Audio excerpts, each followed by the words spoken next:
recording. Hi Donna, thanks very much for coming back. My pleasure. To talk to us about decision making today. So just as a reminder for our students, your organisation again? We're an Australian Disability Enterprise self-help workplace at Youngtown. Great.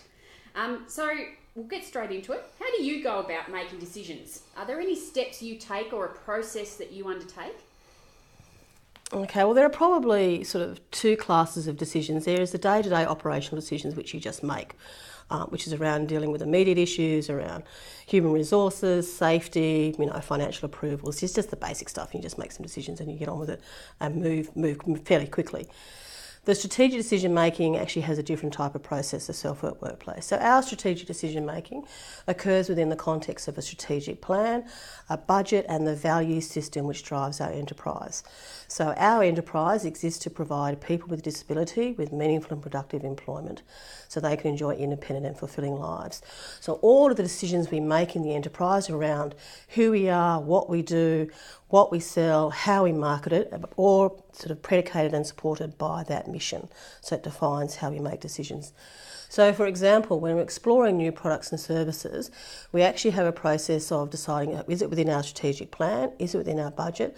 And then we ask ourselves these critical questions. Can our supported employees, so these are people with a disability, can they do the work? Are they going to be safe doing the work? So these are people with very serious and permanent disabilities. My job is to do no harm. So I want to make sure that those workplace health and safety issues are ticked off. Are they going to enjoy doing it? Because the odds are that they're going to be doing it for a very long time. A significant number of our employees have been with us for more than 20 years. So if they're going to be here with us for a long time, we want them to have some fun doing it. The last question we ask ourselves is it commercially sustainable? So our model of decision making is all predicated on being person-centric. That played out recently when we're making some decisions about whether we should purchase some new equipment. So this was for our timber production area. We wanted to try and increase productivity so that we could get large orders out the door faster. So we're looking at introducing some semi-automation. That was going to cost us about 25 grand. That's a significant investment for us because we're asset rich and cash poor. So we went through the whole exercise of doing the business case, working out what the productivity gains would be, what the return on investment would be. We came up with a really solid business case, put it to the board because that's a significant financial decision which requires board approval. The question they asked me is, would this cost any jobs? So unlike another commercial business where it's all about saving on wages, our job is actually about building employment opportunities. So my response to the board was actually, no, this will increase our capacity, grow the business, create more opportunities for employment. So our decision-making model is really based on our people rather than necessarily the bottom line because we are a not-for-profit social enterprise. We still have to make money though. That is a really tough gig for us. It's harder to make money than ever before.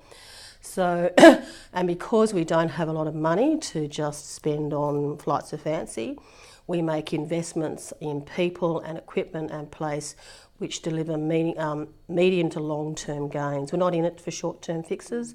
We can't run our business that way. I can't turn it on a 5-cent piece. So we actually make decisions which will build a legacy for this organisation because we're 54 years and going strong. So it's a really strong position that we're trying to build from. Great. So if we look at the actual theory around decision making, it has a 5-step process. So one is identify and define the problem, generate and evaluate alternative solutions, select preferred solution and conduct an ethics double check, implement the solution and then evaluate the results. So how practical do you think these 5-step process is in the current work environment? You do them, but you may do them short, sharp and dirty, to be honest. There are times when you have to move fairly quickly. I think one of the things that we could do better at Self-Work Workplace is actually do an evaluation once the project is up and running. So once we, for example, purchase this new equipment, actually test whether the throughput is what we thought it would be, what the quality is, what the customer reaction to that is, are the employees coping with the new equipment, have the workplace health and safety issues been dealt with properly. So and actually spending more time on implementation and actually evaluating your implementation, because to be perfectly frank, sometimes you spend so much time in the lead up to that. By the time the project's arrived or the equipment's arrived, you're just exhausted and you're thinking, yeah, I don't want to have to do another report, I don't have to do another evaluation. But particularly if you want to test the return on investment, you actually need to do that follow-up afterwards. So we've got some ambitions, particularly in the next 12 months, to develop much better data collection around that and making sure that it actually does what we thought it would do, so that we can actually demonstrate to the board it's made a difference. Great. Does ethics play any role in the way you make decisions, coming from a social enterprise in particular? Oh, absolutely. So, I mean, Launceston is a small community. We live and die by our reputation. I want to do business with people who I trust, so that's both customers and suppliers. And you want to be able to do that in a way which you actually build a partnership with people, a meaningful partnership. So you need to be really honest with people without revealing all your commercial cards, because you still got to be competitive. I think one of the things I find frustrating is that if an organisation has made a decision not to go ahead, I'd much rather they said that earlier rather than later. I don't have time, and neither do they, to be perfectly frank, to be spending weeks and weeks and weeks going, yeah, are we? If we're not going to, then let's just step away, draw a line in the sand, move on to the next thing. Sometimes it's the wrong project, the wrong partner, the wrong time. Yeah, just keep moving. Do you use any information technology tools to help inform your decision making? So around customer databases, SurveyMonkey, business analytics, any of those? Very rudimentary. We primarily rely on our financial system, so what our financial data tells us about customer habits and purchasing. We haven't got very sophisticated systems at all. It's one of the things we are looking to do, but to be perfectly frank, we don't have the resources for it. Yeah. So do you have any tips for students on decision making?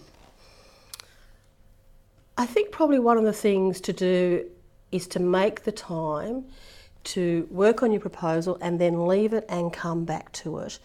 I think one of the things that we often do is, because we've got deadlines around board papers, monthly reporting, end of financial year, you tend to create some deadlines and rush towards them. If you are organised, you can actually build in some time for review and reflection. And that gives everybody time to have a think about, okay, does this make sense? Particularly if you're working with a team which isn't necessarily at their desk. If you've got people on the shop floor who are busy doing shop floor work, they're only going to come in and out of this decision-making process. It's going to take them longer to get their heads around it.